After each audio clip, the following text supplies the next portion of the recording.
Nearly all graphic software has some method to take a collection of primitive objects and assemble them into a meaningful object that we wish to reuse across one or more projects. Such items go by various names. We've got symbols or references, collections, blocks, or groups, and many others. In AutoCAD, we have blocks. In Revit, the closest equivalent to a block would be either a family or a group, but neither is completely synonymous.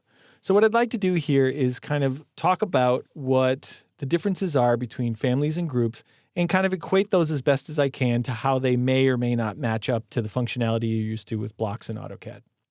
So I'm in a file here called Families, and it is a version of our condo plan that we've seen before, but as you can see, it's been expanded a little to include 4 units. I'm going to zoom in over here in this utility room area, and let's start with some really basic notions.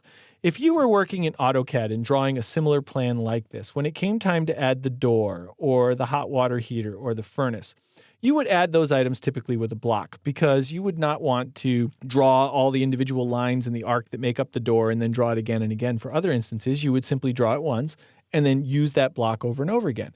And some of the advantages you'd gain from doing it that way would be that later, if you decided to make a change to that door block, you could update that change and it would update across the project. And we could actually do the same thing here with a family. So if I were to open this family and make a change to the single flush door family, that change would actually propagate throughout the project here and all single flush doors would update. So in that respect, there's a similarity between families and blocks.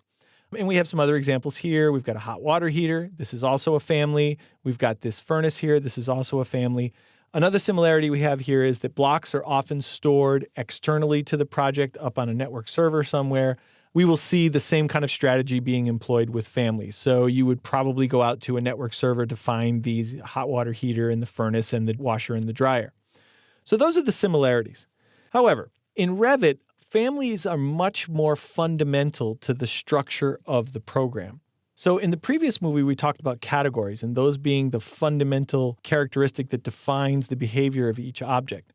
Well, category by itself isn't enough to define that behavior. The behavior is actually a multi-step hierarchical relationship. And what we find is that each category in Revit actually is broken down into one or more families. So families aren't limited to just these things that are convenient to place as single objects. Every element in Revit is part of a family. So if I select this wall right here, what we see is basic wall is the name of the family.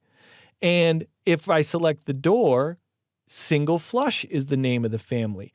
There's no difference as far as Revit's concerned between having a family that defines this door and having a family that defines this wall. If I select this stair element over here, stair is the name of the family. If I select this floor slab over here, floor is the name of the family. In other words, every element in Revit is part of a family. This is not the case in AutoCAD. When you draw walls or floors or stairs in AutoCAD, typically those items are drawn from a collection of individual lines. They're not blocks. They could be blocks, but they typically wouldn't be. So that's where the analogy starts to break down a little bit. Now, the one thing that is similar typically is that a family will be a discrete element. In other words, there's a family for this wall and another family for this door, but you wouldn't typically have a family for this entire utility room. If I zoom out a little bit, that is typically the domain of groups. So I'm going to highlight one of these pieces of furniture, and what you'll notice is that the individual chair doesn't highlight. Instead, there's a dashed box around all of the furniture in this floor plan, and when I click, you can see that all of the furniture in this condominium unit is highlighted together. If you look at the tooltip that appears on the status bar, you see that that's all part of a model group. So a group is actually a lot closer to being directly synonymous to a block than a family is, because with a group element, it's completely user-defined. I can put any elements I like in a group. And then if I make a change to that group, it will change everywhere. So for example, if I were to select this group and choose Edit Group and take this nightstand and delete it, and perhaps take this chair over here and move it like so, and maybe rotate it, what we will see is that when I choose to finish the group right here, Not only did that change apply to this instance of the group, but it applied to this one as well. Notice the chair is moved. Notice the nightstand is removed. This one as well, and the one over here.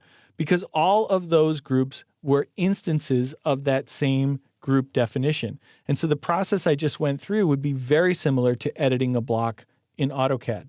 So it really is like that old cliche of apples and oranges. In a lot of ways, families, groups, and blocks are basically apples, oranges, and bananas. There's some similarities, but there's a lot of differences as well.